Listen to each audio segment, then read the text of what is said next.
Muy buenas noches, tengan todos ustedes un saludo cordial desde la Ciudad de México hasta todo el personal del Hospital Santo Tomás de Panamá, en especial al doctor Germán Delgado, y un saludo también muy especial a todo el personal de la empresa Gerber que ha hecho posible que podamos estar aquí con ustedes.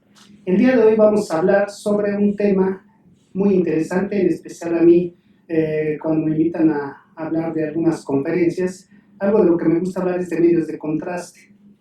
En general, la mayor parte de la gente piensa que el tema de medios de contraste es un tema muy sencillo y puede llegar a ser aburrido porque damos por hecho que los medios de contraste son un tema muy sencillo que no requiere de mayor manejo, salvo conocer algunas situaciones específicas del medio de contraste.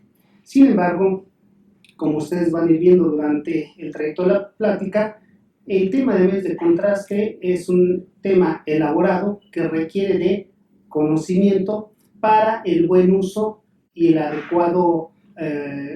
adecuada práctica de la aplicación del medio de contraste. Alguien que desconoce qué está poniendo, qué está colocando o qué está utilizando para un estudio o contrastado con medio de contraste endovenoso, pues no va a saber aprovechar adecuadamente el medio de contraste.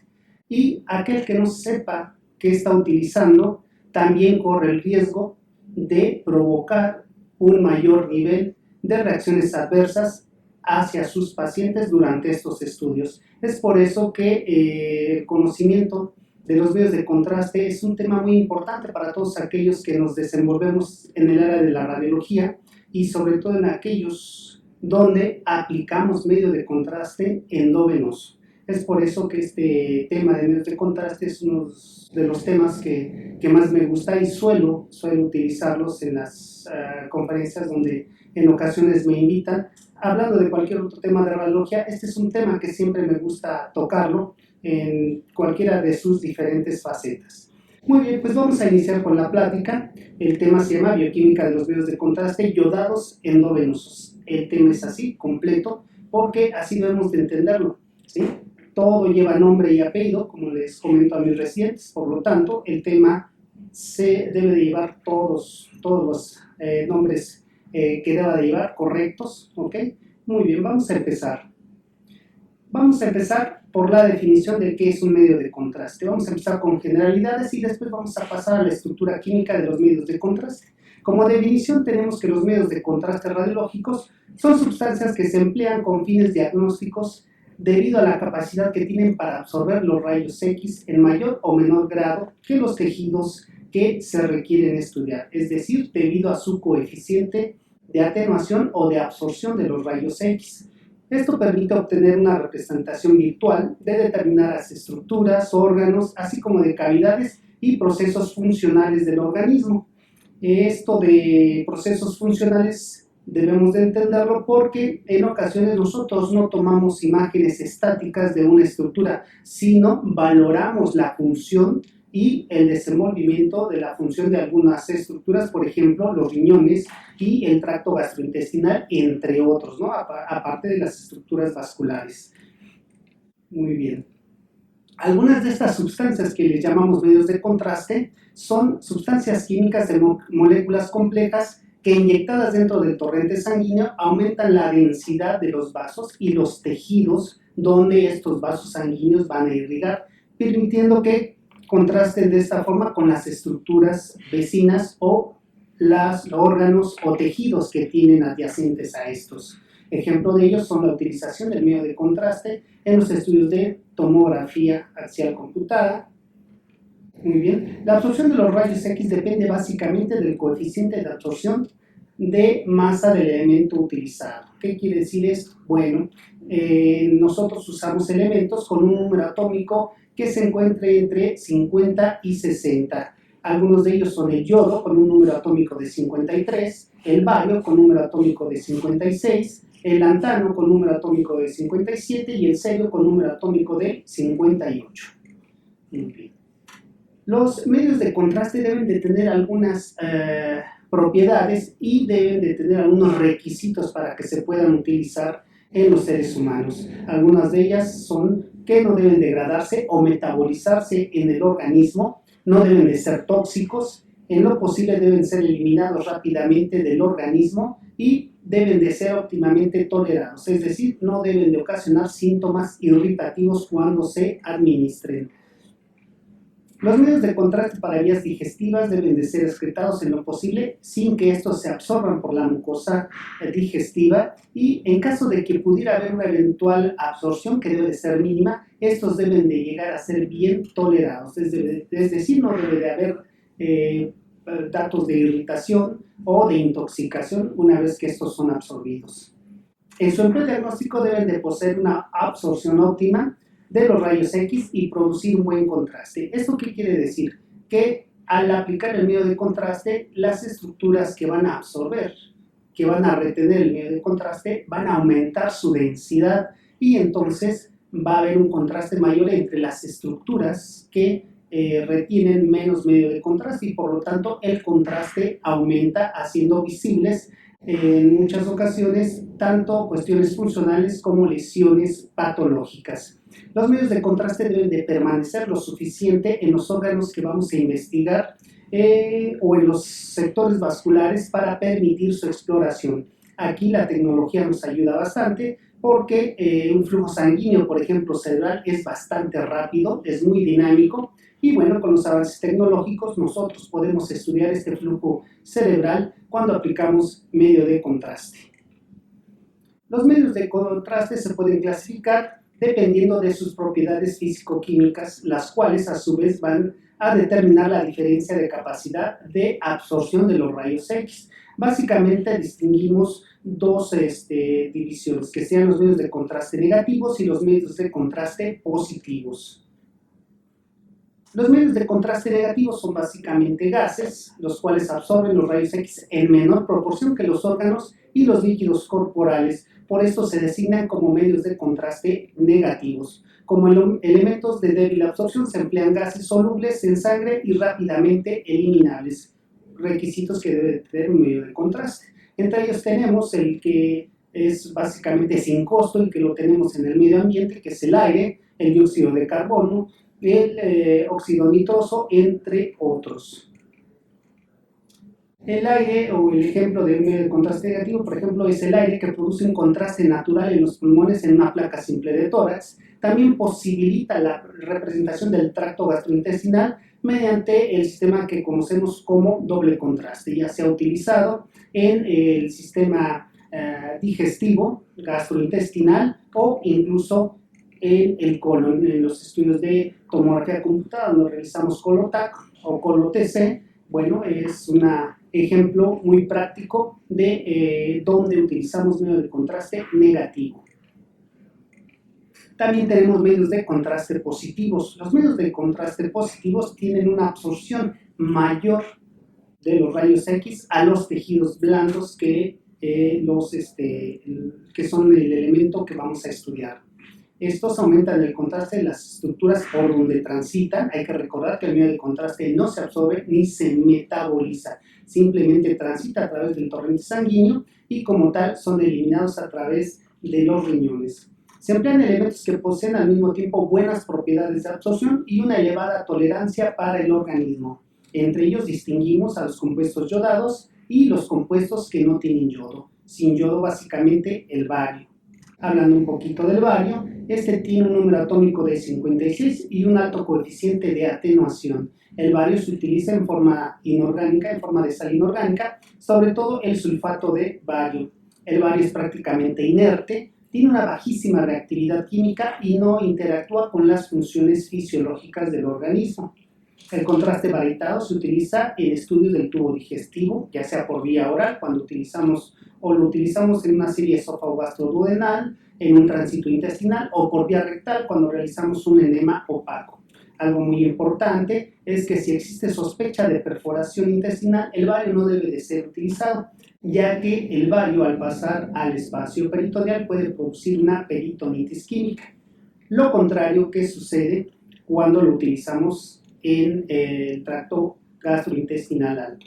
Muchas veces cometemos el error de pensar que si tenemos riesgo de una comunicación entre el tracto gastrointestinal y la vía aérea, lo más adecuado es utilizar medio de contraste hidrosoluble. Esto es un error que comúnmente se comete porque pensamos que el medio de contraste hidrosoluble, siendo de menor reacción química en el peritoneo, lo puede hacer también en los pulmones, cosa que no es así.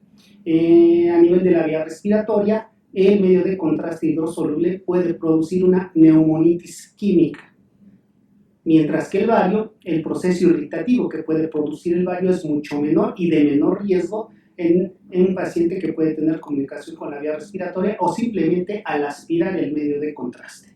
Esto lo hago notar porque es un error muy común que la gente prefiera, o en el caso de los pacientes pediátricos, la gente de repente prefiere utilizar medio de contraste hidrosoluble porque piensa que es mejor o de menor riesgo para el paciente, siendo que esto es todo lo contrario. Muy bien.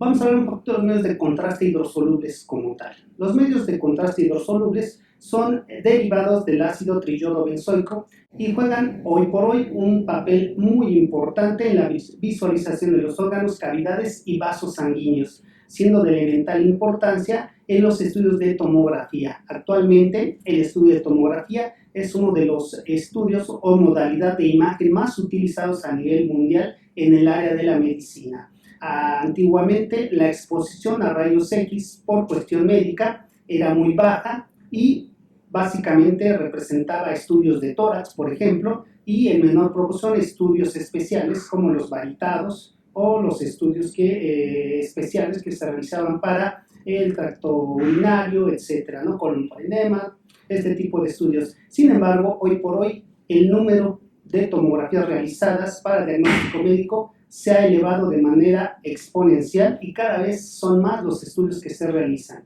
Y esto va de la mano con el uso de los medios de contraste. Al haber más estudios tomográficos para el uso médico, para el diagnóstico médico y para el tratamiento, manejo y seguimiento de los pacientes, el medio de contraste o la cantidad de medio de contraste que se utiliza en los pacientes cada vez es mayor. Todos los compuestos actuales son derivados del ácido benzoico unido a distinto número de moléculas de yodo. Son compuestos yodados hidrosolubles que se originan a partir de los trabajos de Osborn en 1923. Es decir, no estamos descubriendo nada nuevo. Desde 1923 esto ya se conocía y ya se tenía básicamente la estructura química que prevalece hasta los días de hoy.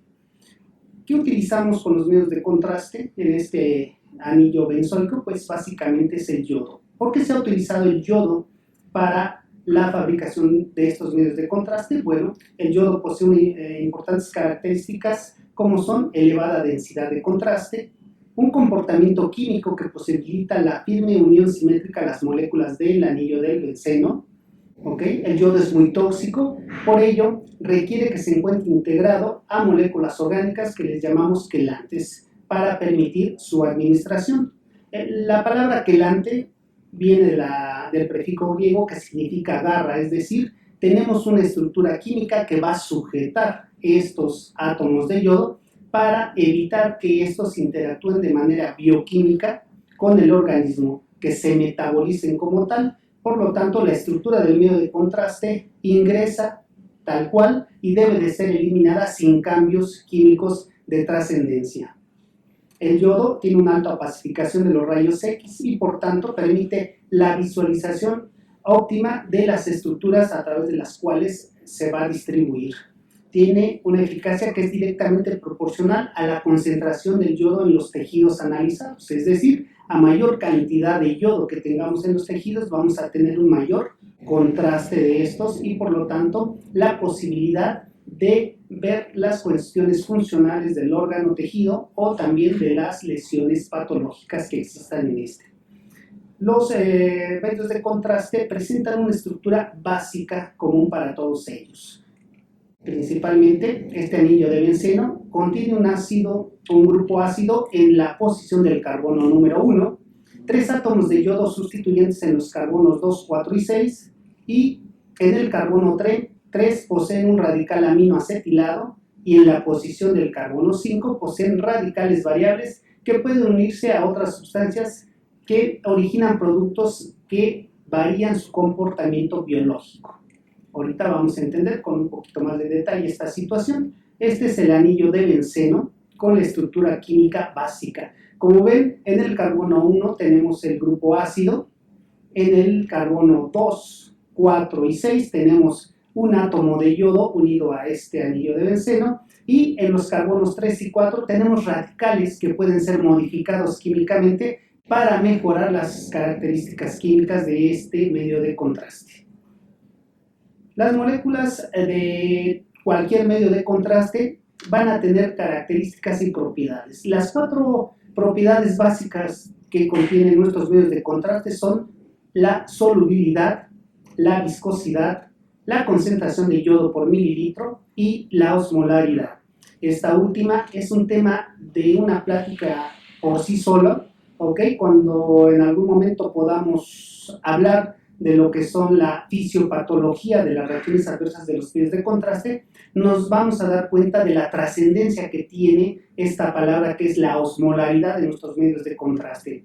Muchas de estas características nosotros las desconocemos, muchos de nosotros no las tomamos en cuenta para el almacenamiento, para la aplicación, para el cuidado de la aplicación y para el manejo de las reacciones adversas de los medios de contraste. Cuando desconocemos estas características y las cualidades que pueden tener nuestros medios de contraste, carecemos de la posibilidad de realizar un buen manejo de la aplicación desde que el paciente ingresa con nosotros a la sala de tomografía, a la sala de estudio especial, hasta que el paciente se retira a su casa. Entonces es muy importante conocer a nuestros medios de contraste para que nosotros podamos realizar una aplicación eficaz y segura de estos en nuestros pacientes. Vamos a hablar un poquito de la solubilidad. La solubilidad es la capacidad de las sustancias o de un cuerpo que tienen para disolverse al mezclarse con un líquido. Para que los medios de contraste puedan circular por el organismo con una mayor facilidad y para que tengan una distribución óptima, estos deben de ser muy solubles. Además, un medio de contraste que tenga una alta solubilidad también va a tener una capacidad de eliminación más rápida. Otra característica de los medios de contraste es la viscosidad. Entendemos como viscosidad a la resistencia que tienen las moléculas que conforman un líquido para separarse unas de otras cuando se les aplica una fuerza. Esto, yo creo que una vez que hablamos de fuerza, debe de venir a nuestra cabeza que nosotros estamos utilizando, sobre todo en el área de tomografía, inyectores automáticos que inyectan con una presión, con una velocidad y con un caudal determinado. Por lo tanto, el tema de viscosidad es un tema importante. Un tema muy importante, pero que desconocemos. La mayor parte de nosotros aplicamos el medio de contraste sin tener en cuenta la viscosidad que pueda tener nuestro medio de contraste. De esta manera, nosotros inyectamos indistintamente un medio de contraste que tenga una viscosidad X en un catéter delgado o en un catéter grueso, en un vaso pequeño o en un vaso grande.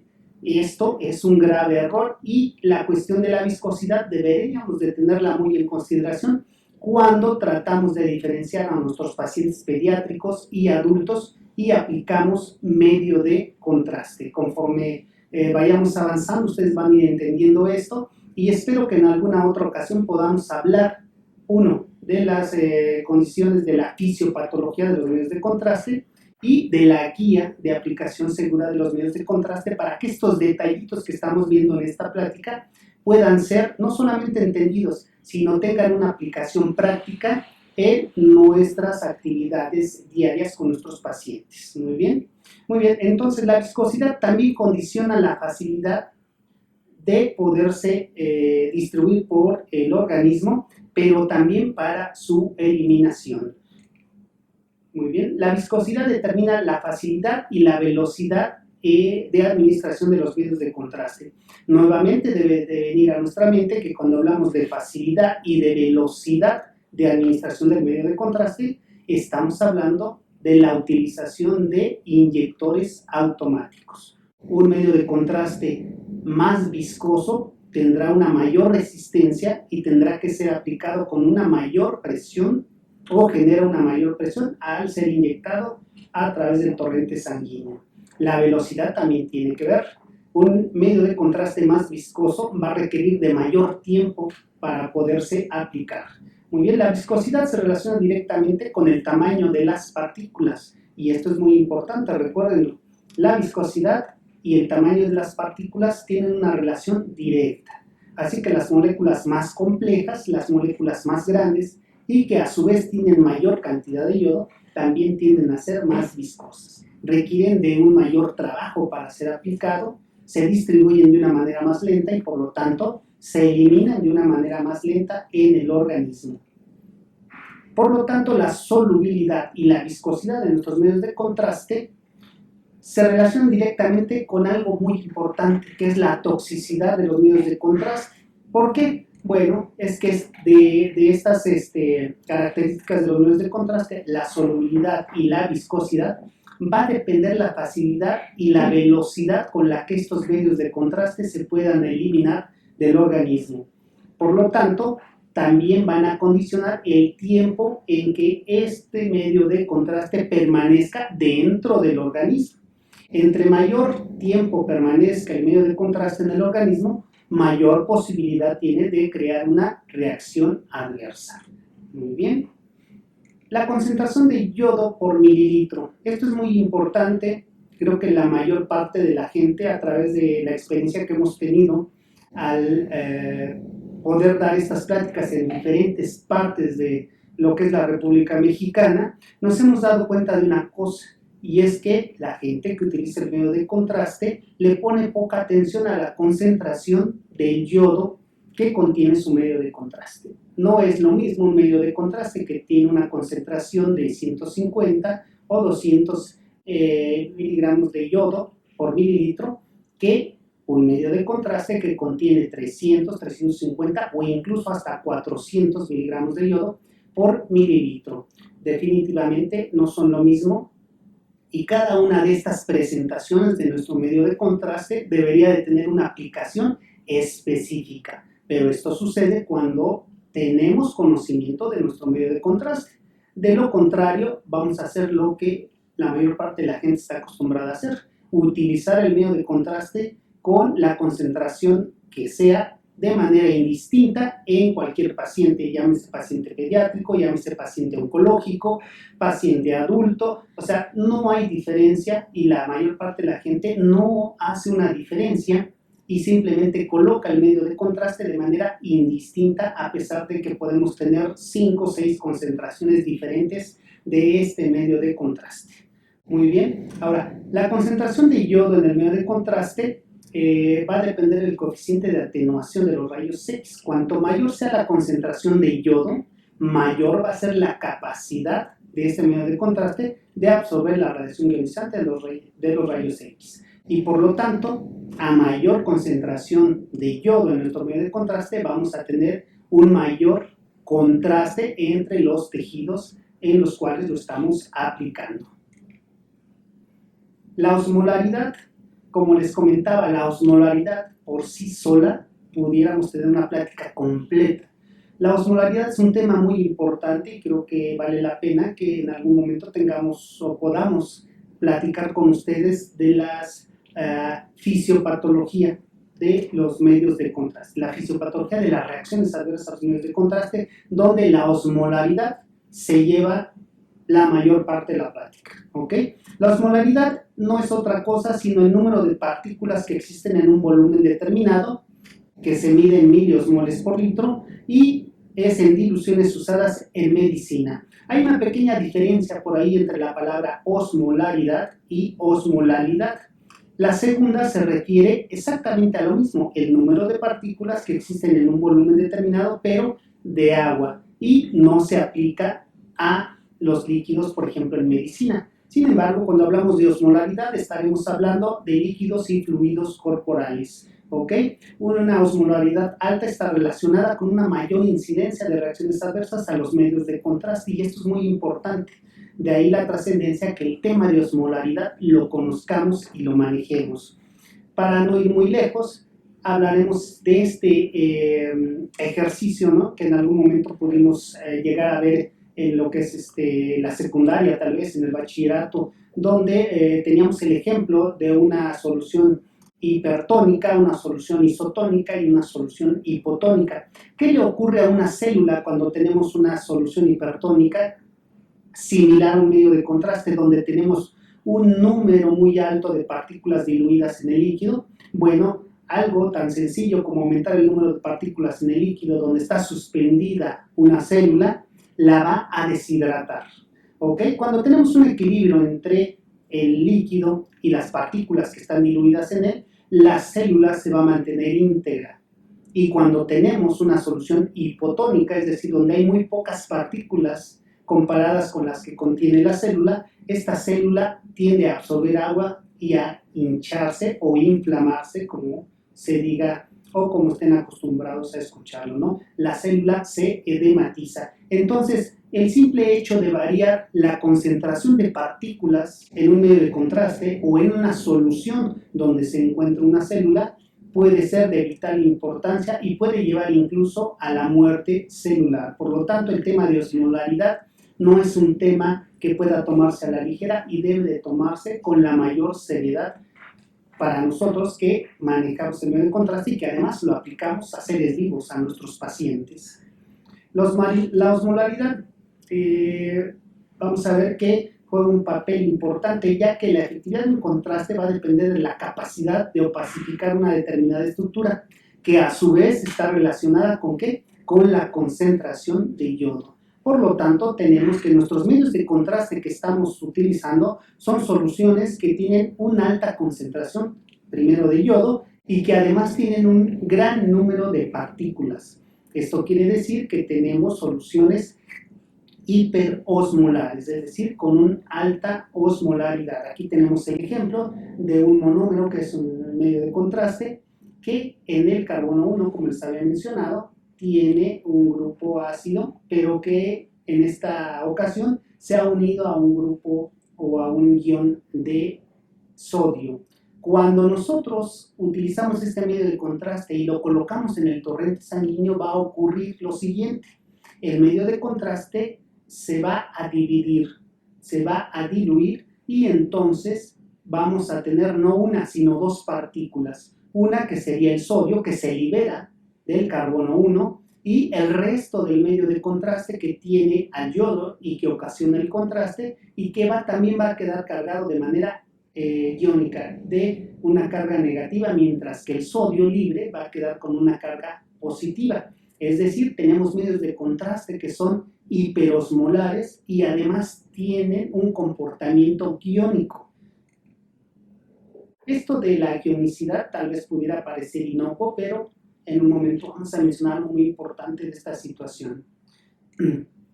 Para influir favorablemente en el comportamiento de la solubilidad de un compuesto, es decir, de los medios de contraste, esto se tomó porque los medios de contraste más solubles ya vimos que se distribuyen de una manera más rápida y eficaz, pero también se eliminan de una manera más rápida.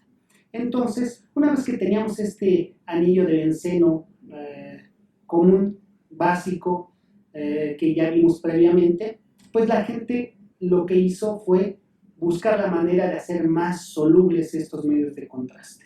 Y entonces lo que se hizo para favorecer la solubilidad de nuestros medios de contraste fue introducir radicales orgánicos en que les vamos a llamar R1 y R2, en las posiciones de los carbonos 3 y 5. Ya previamente vimos la estructura química del anillo de benceno y sabemos más o menos dónde están colocados estos carbones. Al modificar estos radicales, también vamos a modificar la vía de eliminación del medio de contraste. ¿Qué quiere decir esto? Bueno, tenemos ahí los radicales 1 y 2 que vamos a variar su composición química en los carbonos 3 y 5. Un ejemplo de esto es que si en el carbono 5 unimos un radical orgánico, este medio de contraste se va a eliminar preferentemente por la vía renal. Es decir, se coloca ahí un radical de manera que el medio de contraste se eliminará preferentemente por la vía renal. Tal vez para los que son más jóvenes esto no tenga mayor trascendencia o no encontremos un porqué. Bueno, lo que pasa es que antiguamente teníamos medios de contraste en los cuales en el carbono 5 lo teníamos ocupado por un átomo de hidrógeno. ¿Qué ocurría cuando en lugar de tener una molécula orgánica o un radical orgánico, colocábamos algo así como un átomo de hidrógeno? Algo tan sencillo que pudiera parecer tan de risa, ¿verdad? Pues iba a variar la eliminación del medio de contraste. Como les decía, los que somos más antiguos en este ambiente, todavía nos tocó ver por ahí algo que se llamaba colecistografía oral. ¿Ok? Entonces, al mover el radical 2 en el carbono 5, podíamos favorecer la eliminación exclusivamente de la vía biliar y podíamos obtener estudios como estos, ¿no? Una colecistografía oral. Esto ya cayó en desuso actualmente desde el advenimiento del ultrasonido. Este tipo de estudios fueron eliminados, ya no se utilizan. A muchos de ustedes posiblemente ya ni siquiera se llegaron a enterar que existen este tipo de estudios. De hecho, el medio de contraste por vía oral para eliminación por vía biliar, y para poder realizar este tipo de estudios, yo la verdad no los he visto desde hace bastante tiempo. Creo que ya no se fabrican. Si acaso tendrán por ahí algunas muestras de manera de archivo o históricas, pero yo tiene bastante tiempo que este tipo de estudios los dejé de ver. Muy bien, entonces, para favorecer la solubilidad de los medios de contrastes, además de modificar los radicales en los carbonos 3 y 5, también se realizó una modificación en este anillo de benceno. ¿Ok? Y entonces lo que se hizo fue realizar o fabricar sales de medio de contraste. Para todos aquellos que no nos gustaba la química, la bioquímica, la química orgánica en nuestras clases de medicina, pues desafortunadamente la ciencia nos tiene malas noticias porque necesitamos aplicar esos conocimientos básicos prácticamente en todo. Y bueno, recordando qué es una sal, tenemos que una sal no es otra cosa sino una reacción química entre un ácido y una base. Así de sencillo, eso es una sal. Y entonces, ¿qué ocurrió? Bueno, para favorecer la solubilidad de nuestros medios de contraste, se sustituyó el carbono, en el carbono número 1, el hidrógeno del grupo ácido. Ese hidrógeno que vemos señalado ahí, lo eliminamos y entonces se agregó otro catión que quedara fijo y que no se disociara. Muy bien, entonces los más comúnmente utilizados para ello, para sustituir este hidrógeno, fueron el sodio y la meglubina, ¿okay? Que es la forma abreviada de la metilglucosamina. Si se combina un ácido de medio de contraste con un hidróxido de sodio, se obtiene la sal sódica de medio de contraste. Y si lo hacemos con la meglubina, pues se obtiene sales de meglumina de medio de contraste. Esto, hablando de una manera más sencilla, lo vamos a ejemplificar aquí. En la figura principal tenemos un monómero de medio de contraste donde tenemos en el carbono número 1 el grupo ácido con ese hidrógeno que vamos a sustituir. Y lo vamos a sustituir con sodio y meglumina. ¿Qué pasa cuando nosotros sustituimos este hidrógeno por sodio o meglumina? Favorecemos la solubilidad del medio de contraste. Entonces, esta generación de medios de contraste fue más soluble, pero tenía un inconveniente. Muy bien, y es que los medios de contraste, al tener un radical que quedaba libre una vez que se disociaban los medios de contraste en solución, funcionaba como un medio de contraste iónico. ¿Ok? Entonces, en solución acuosa, las sales de los medios de contraste, una vez que se aplicaban o que se colocaban en alguna solución acuosa, se disociaban, es decir, se separaban. ¿Qué es lo que ocurría? Bueno, que se separaban en dos partículas, una que era un anión cargado negativamente, que es el responsable del contraste, es decir, donde tenemos los átomos de yodo, y en un catión que era cargado positivamente, que es una partícula mucho más pequeña, en este caso el sodio o la meglumina, pero que finalmente son guiones y que van a tener una actividad iónica en nuestro medio celular.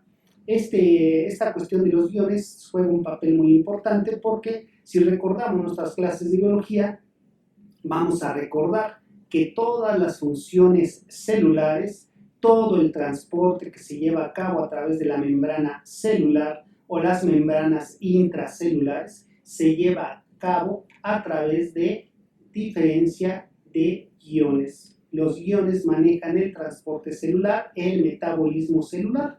Por lo tanto, el hecho de que quede un ion ahí, ya sea positivo o negativo, libre y que pueda reaccionar con el resto del sistema donde se está eliminando, es muy importante, es trascendente. A estos medios de contraste, pues, como les mencionaba, se les llamó o son iónicos por este ion que queda libre. Y además son hiperosmolares por el número de partículas. Nosotros inyectamos un número n de partículas de medio de contraste, pero cuando entran al torrente sanguíneo se multiplica por 2. Es decir, aumentamos el número de partículas al doble con el simple hecho de que este medio de contraste se disocie en 2 partículas.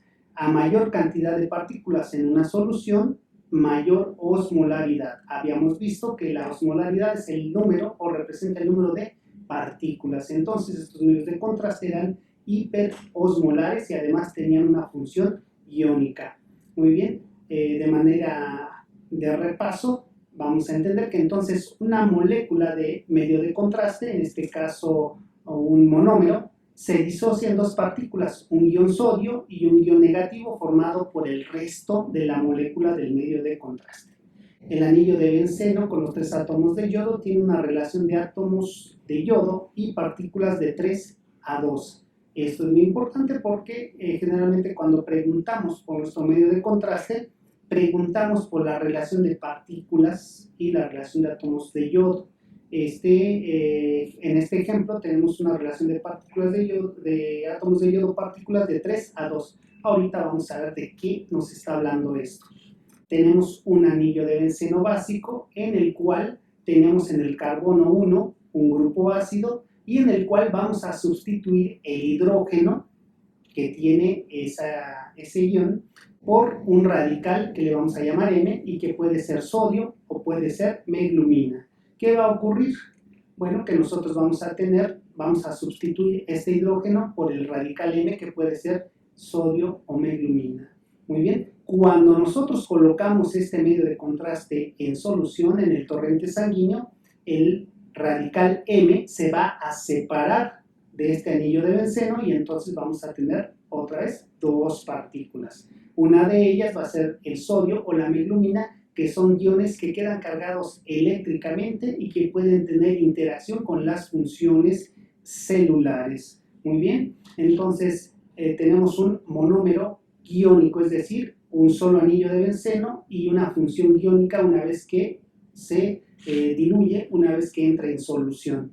La relación entonces es el número de átomos de yodo, que serían 3. Tenemos 3 átomos de yodo, habíamos visto en el carbono 1, en el carbono, 2, 4 y 6. Y 2 partículas. Una vez que se aplica el medio de contraste, se va a disociar en 2 partículas. De ahí viene la expresión que tenemos una relación de 3 a 2. El número de partículas de yodo, que son 3, y el número de partículas, que son 2. ¿Ok? El número de átomos de yodo, 3, y el número de partículas, 2. ¿Y qué va a provocar esto?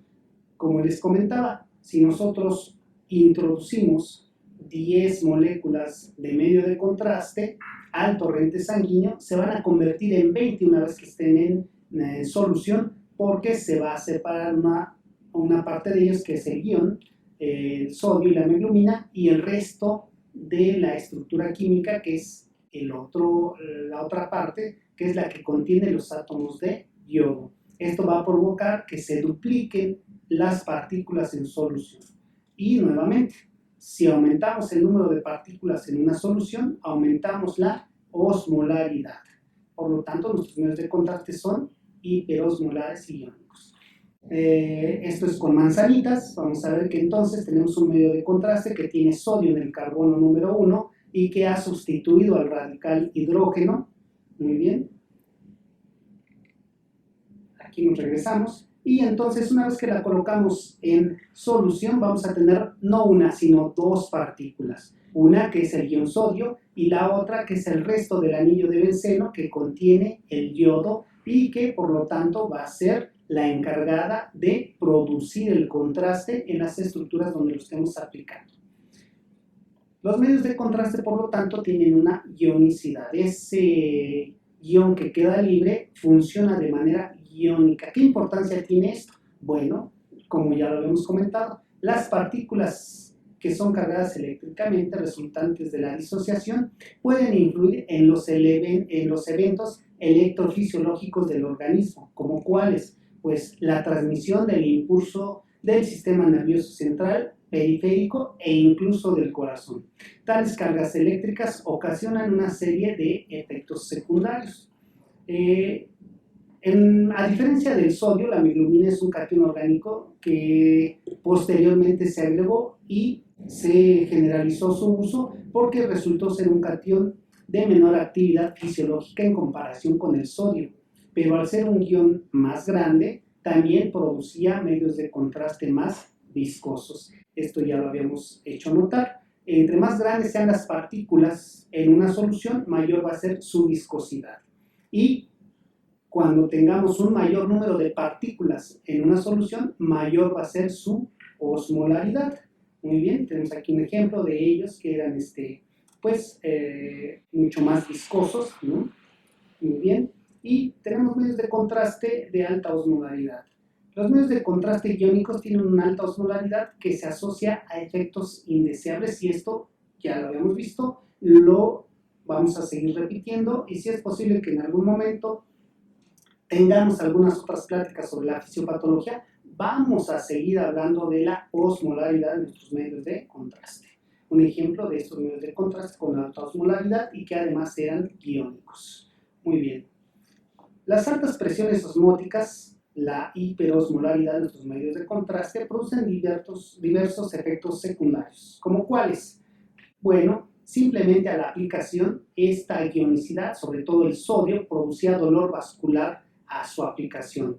Esta osmolaridad también produce lesión en el endotelio, tromboflebitis, puede producir hipotensión, vasodilatación general y aumento de la diuresis. Y si esto les parece un poquito agresivo o extraordinario, verán que esto se queda corto cuando en realidad hablemos de toda la fisiopatología de la osmolaridad de los medios de contraste. ¿Ok? El número de partículas en solución puede modificar el delicado equilibrio que tenemos entre los espacios intra y extracelular y también de los espacios intra y extravascular. Muy bien. Entonces, ¿qué ocurrió una vez que teníamos medios de contraste que eran hiperosmolares y que tienen una función iónica? Se decidió hacer algo para mejorar estos medios de contraste. Y entonces, con la finalidad de obtener medios de contraste que tuvieran una menor osmolaridad, y esto lo hago notar otra vez, ¿por qué? Porque la osmolaridad de nuestros medios de contraste es el elemento que está relacionado con la aparición de las reacciones adversas, ¿ok?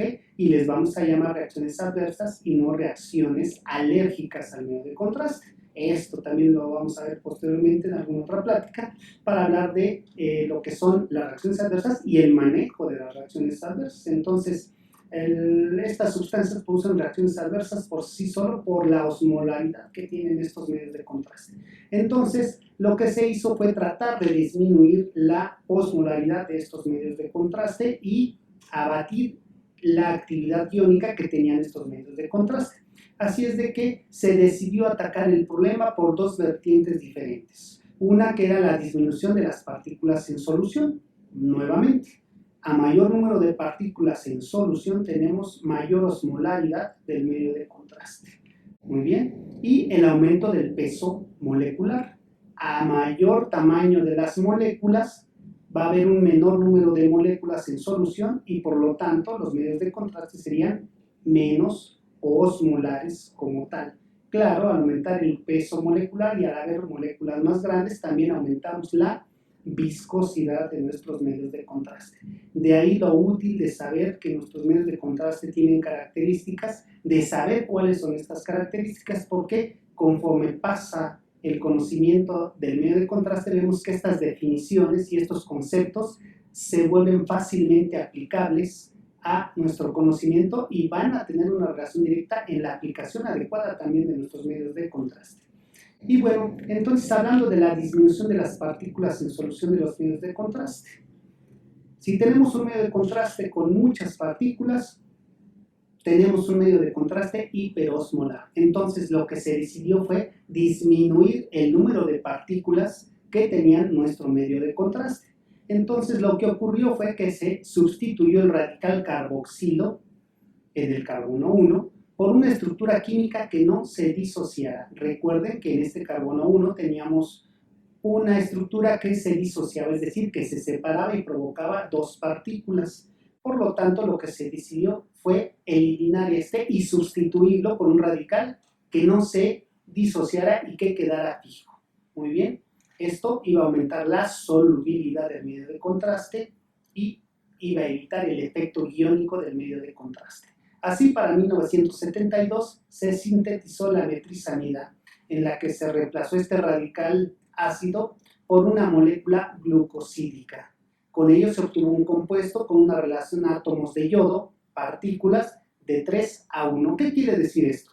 Que tenemos una partícula que contiene en su estructura 3 átomos de yodo y es una sola partícula. Esta partícula ya no se dividía en dos y por lo tanto no aumentaba o duplicaba el número de partículas una vez que se aplicaba en el torrente sanguíneo.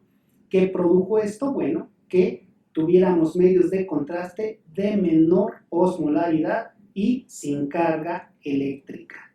Muy bien, un ejemplo aquí esquemático donde tenemos un medio de contraste. Este es un monómero, quiere decir que tenemos un solo anillo de benceno con un radical en el carbono 1 ácido y que para aumentar su solubilidad le colocamos sodio. Muy bien, lo que se hizo fue sustituir este radical por un radical que estamos señalando aquí, que no se disociara. Es decir, este radical ya no se va a disociar, no se va a separar de la estructura del anillo de benceno. Con esto eliminamos la actividad iónica del medio de contraste y también disminuimos la osmolaridad. Con este ejemplo les muestro la aparición de los medios de contraste que le llaman hipoosmolares, de menor osmolaridad. Aquí hay que abrir un paréntesis y hacerles entender que cuando hablamos de medios de contraste hipoosmolares, no nos referimos a que el medio de contraste tenga una osmolaridad menor al plasma donde se va a aplicar, menor al torrente sanguíneo, sino que esta generación de medios de contraste resultó tener menor osmolaridad a la generación anterior. De repente por ahí nos hemos encontrado cuando hacemos algunas preguntas sobre medio de contraste, ¿qué es un medio de contraste hipoosmolar? Y mucha gente tiene la idea que la palabra hipoosmolar se refiere a una menor osmolaridad en relación a el plasma. Esto es incorrecto, simplemente estos medios de contraste se fabricaron y resultaron con una menor osmolaridad a la generación anterior, de ahí la palabra hipoosmolares. No está en relación con la osmolaridad del plasma. Muy bien. Otra de las vertientes que les habíamos mencionado es que se aumentó el peso molecular de las moléculas del medio de contraste. ¿Qué se hizo entonces? Bueno, al aumentar el peso molecular, al crear moléculas más grandes, reducimos la osmolaridad. Nuevamente repetimos, a mayor número de partículas es mayor la osmolaridad de una solución. A mayor tamaño de las moléculas, menor osmolaridad. ¿Por qué? Porque van a caber menos moléculas en una cantidad de solución X. De ahí que entre más grandes sean, más espacio ocupan y menos moléculas caben en ese contenido. De ahí que al tener moléculas de mayor tamaño, disminuyamos la osmolaridad. ¿Ok? Muy bien. ¿Y esto qué ocurrió? Bueno, a esto se logró, al aumentar el tamaño de las moléculas, se logró ligar dos anillos de benceno y generar una molécula dímera. Es decir, la unión de dos anillos de benceno. Tenemos ahí la zona en donde se unen los anillos de benceno y notamos que son dos moléculas y que además van a tener la doble cantidad de yodo. Al tener doble cantidad de yodo van a ser sustancias que van a tener un mayor contraste o van a producir un mayor contraste en las estructuras a través de las cuales son aplicados, ¿ok? Pero, sin embargo, hay que hacer notar algo, y si lo notaron, yo creo que sí, es que uno de los anillos de benceno contiene en el carbono 1 un radical que puede ser tendiente a la disociación. En el otro anillo de benceno tenemos un radical como en el monómero de la generación anterior, es decir, que no se disocia. Por lo tanto, tenemos que uno de los anillos de benceno está completamente sustituido y no tiene a disociarse y no tiene una actividad iónica. Sin embargo, uno de los anillos de benceno de este dímero exhibe un grupo carboxilo, el grupo ácido en el carbono 1, que es apto para formar sales, y ya lo habíamos mencionado, los más usados son el sodio y la meglumina. Muy bien, tenemos ahí que entonces este monómero, carbono número 1 de este monómero, sí tiende a ser disociable y sí tiende a ser iónico. Entonces generamos medios de contraste de menor osmolaridad, pero que seguían teniendo una actividad iónica. Muy bien. Nuevamente, a manera de repaso, esta molécula cuenta con dos anillos de benceno, cada uno con 3 átomos de yodos unidos a un dímero. Es decir, un dímero quiere decir que tenemos 2 anillos de benceno. Con ello se consiguió que cuando se disuelve este medio de contraste en el torrente sanguíneo, se disocia y obtenemos 2 partículas. Por un lado, el catión, que es positivo, y por otro lado el resto de la molécula, que queda cargada negativamente y que contiene 6 átomos de yodo. Y entonces pasamos a tener una relación de átomos yodo partículas de 6 a 2, con lo cual reducimos la osmolaridad de nuestros medios de contraste, aunque seguían persistiendo los efectos eléctricos. Nuevamente tenemos medios de contraste con menor densidad, menor osmolaridad todavía que la generación anterior. Sin embargo, por ahí tenemos que seguían manteniendo una actividad iónica con uno de sus anillos de benceno, con uno de sus monómeros.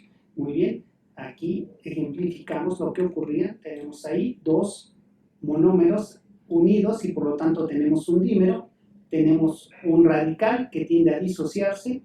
Muy bien, y por lo tanto tenemos una relación de átomos de yodo, partículas de 6 a 2. Vean esta estructura y veamos que tenemos 6 átomos de yodo en los dos anillos de benceno, y como están unidos, están en una sola molécula, y por lo tanto en una sola molécula tenemos 6 átomos de yodo. Y habíamos visto que a mayor concentración de yodo tenemos mayor efecto de contraste, es decir, opacifican de manera mejor al ser utilizados. Y sin embargo, tenemos por ahí un radical que tiende a disociarse y por lo tanto tienen un comportamiento iónico.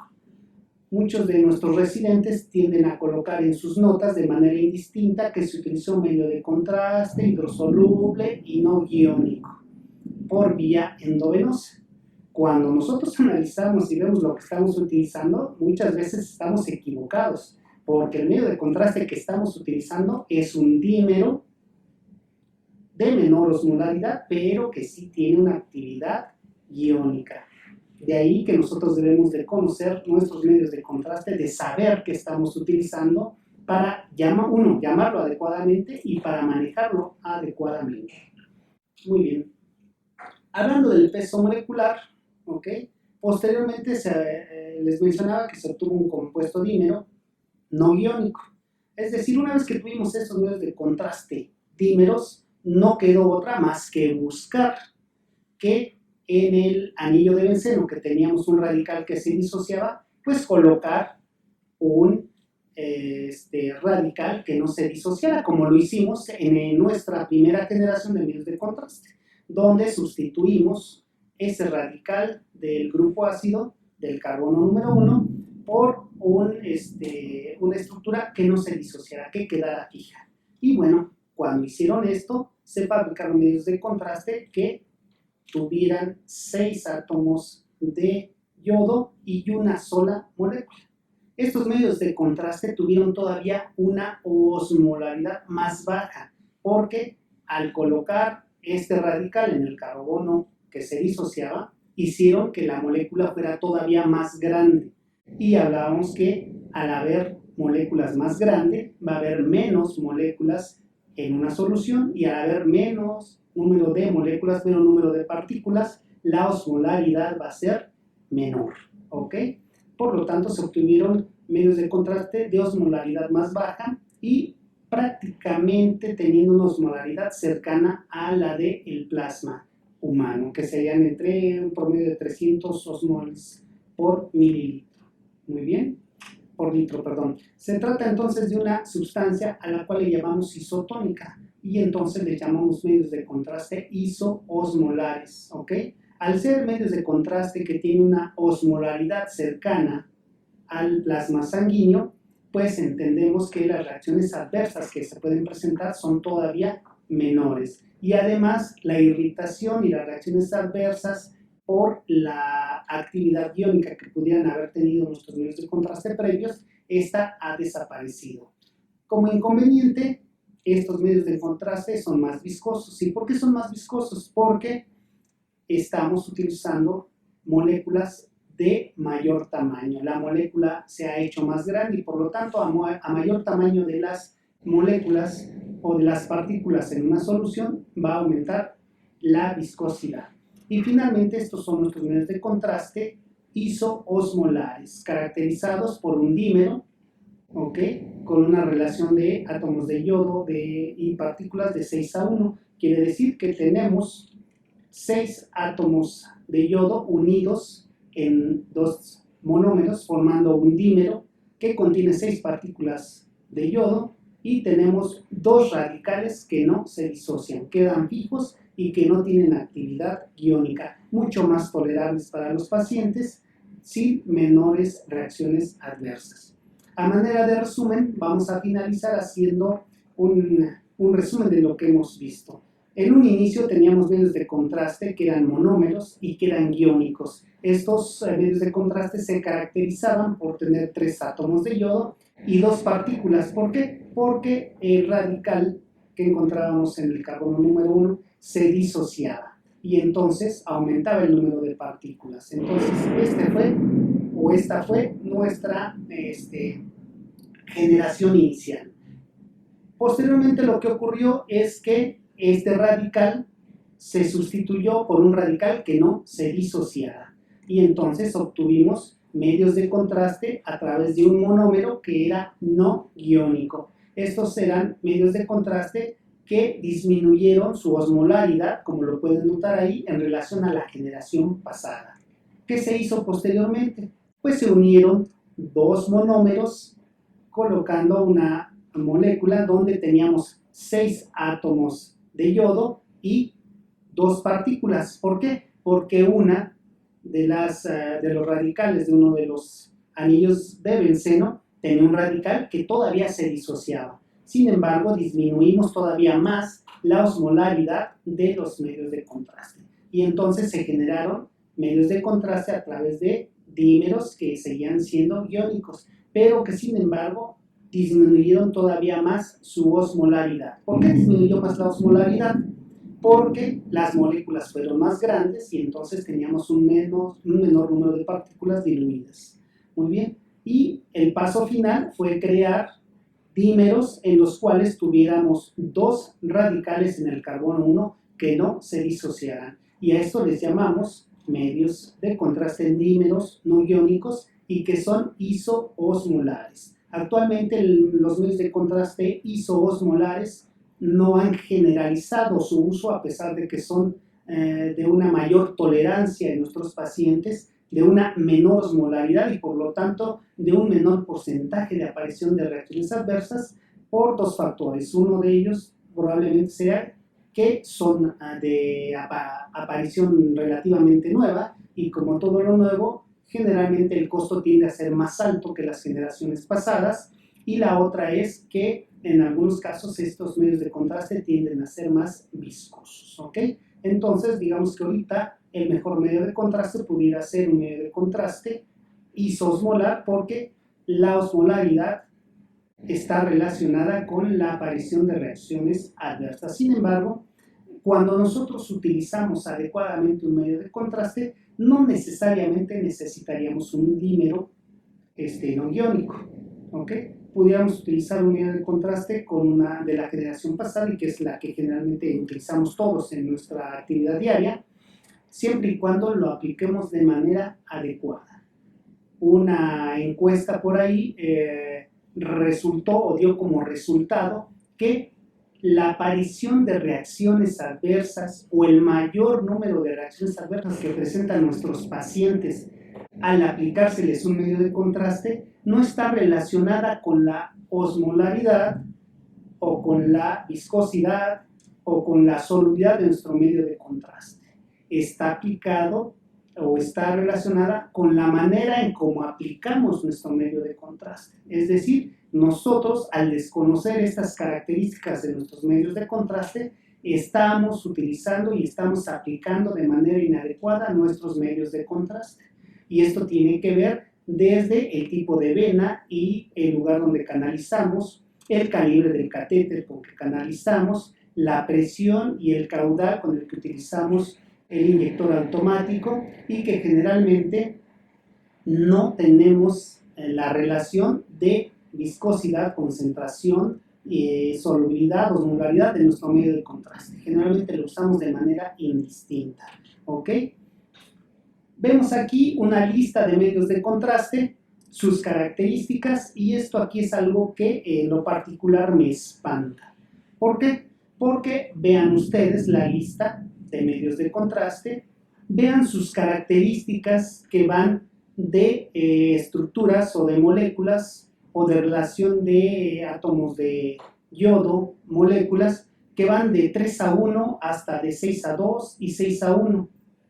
Vean la viscosidad de nuestro medio de contraste. Son diferentes, y sin embargo, vean cuando vemos el rubro de la utilización. Si ustedes pueden notar, esa lista de utilización es exactamente la misma para todos y cada uno de los medios de contraste que tenemos ahí, siendo que son diferentes en concentración, en viscosidad y en osmolaridad. Entonces, ¿de quién depende que este medio de contraste se utilice adecuadamente? Pues del técnico radiólogo y del médico radiólogo. Y para que estos medios de contraste se utilicen adecuadamente y no hagamos algo como lo que estamos viendo en la lista, que todos los medios de contraste sirven para todo, indistintamente de la edad del paciente, indistintamente de la fisiopatología que tenga el paciente, indistintamente del catéter que vamos a utilizar en el paciente. Bueno, para no cometer esos errores, el médico y el técnico radiólogo debe de conocer lo que está utilizando, debe de conocer su medio de contraste. Muy bien. Y entonces, para finalizar, tenemos que entonces nuestros medios de contraste, de acuerdo a la osmolaridad, pueden ser de una primera generación, que eran de alta osmolaridad, pueden ser de generaciones intermedias, los cuales son de baja osmolaridad. Tenemos ahí el ejemplo más o menos de cuántos milimoles por litro están manejando. Y la nueva generación de medios de contraste, que son los isoosmolares, y que tienen una osmolaridad cercana a la del plasma, que van entre 280 a 300 aproximadamente milimoles por litro. Los medios de contraste también pueden ser iónicos y no iónicos. En una primera etapa, nuestros medios de contraste eran monómeros iónicos. Conforme avanzamos, pudimos obtener medios de contraste iónicos y no iónicos de baja osmolaridad. Y finalmente tenemos medios de contraste isosmolares con una actividad no iónica. En cuanto al anillo de benceno, habíamos mencionado que tenemos monómeros y que tenemos dímeros. En los medios de contraste de baja osmolaridad podemos tener dímeros y monómeros, y que dependiendo de esto pueden tener una actividad iónica o no. Y la última generación de los medios de contraste isosmolares, que son dímeros y que ya vimos que son no iónicos. El nombre químico indiferente, pueden ser cualquiera de los que ustedes gusten y manden, los cuales manejen en donde ustedes laboran. Y este punto final, que es la viscosidad de nuestros medios de contraste. Noten cómo las primeras generaciones son medios de contraste menos viscosos porque son estructuras más pequeñas, son partículas más pequeñas. Los medios de contraste de últimas generaciones son medios de contraste de moléculas de partículas más grandes, por lo tanto, aumenta su viscosidad. Y la pregunta aquí es, ¿a quién le importa la viscosidad de su medio de contraste cuando lo está aplicando? Yo les voy a ser sincero, generalmente no le importa a nadie, ni a la enfermera que está apoyando, canalizando, viendo la permeabilidad de la vena, ni al técnico radiólogo, ni al médico radiólogo, porque lo que hace generalmente quien va a aplicar el medio de contraste, y esto es algo que yo les menciono siempre, lo principal y lo primero que hace alguien cuando toma un medio de contraste para aplicarlo es tomarlo, sacarlo de la caja, sacar su medio de contraste, destaparlo y después, si por ahí sale toda la nota, toda la ficha técnica del medio de contraste que viene dentro de la cajita del medio de contraste, lo que se hace es sacarla y tirarla o tirarla junto con la cajita del medio de contraste. Y por lo tanto nosotros ya no nos enteramos ni de la osmolaridad ni de la viscosidad del medio de contraste. Y entonces cualquier medio de contraste lo inyectamos de manera indistinta, independientemente de las características del catéter o del propio paciente. Muy bien, entonces actualmente nuestros medios de contraste, bueno, hacen que sean altamente hidrofílicos, muy solubles, y la ausencia de cargas eléctricas también se va a traducir en que tenemos una menor unión con las proteínas del medio de contraste, tenemos menor inhibición enzimática, tenemos escasos efectos sobre la función de las membranas biológicas, y bueno, todos estos medios de contraste no iónicos tienen menores presiones osmóticas, menos osmolaridad que los medios de contraste iónicos convencionales de las generaciones pasadas. Como ven, de repente empezamos a hablar de unión a las proteínas, de inhibición enzimática y de actividad en las membranas biológicas.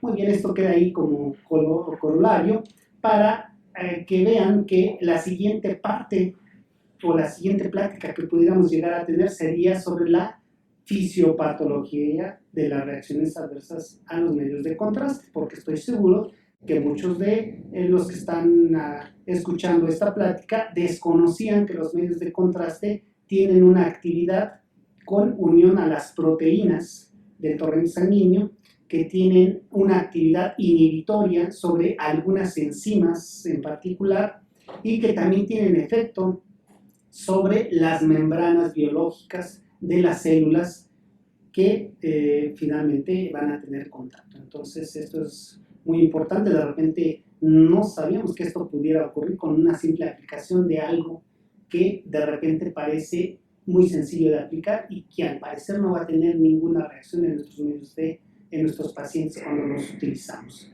Quedo a sus órdenes, espero que esta plática haya sido de provecho. Si alguien tiene alguna duda, creo que no va a ser una, sino son muchas. Generalmente las dudas empiezan a aparecer cuando el conocimiento empieza ahí a hacer su función. Cuando tenemos conocimiento, cuando tenemos el razonamiento de algo, pues las preguntas empiezan a aparecer. Quedo aquí a sus órdenes, tienen el correo por si de repente alguien quiere mandar una pregunta al correo que no hayamos podido solucionar durante la plática, pues quedo a sus órdenes a través del correo electrónico y a través de la cuenta de Facebook.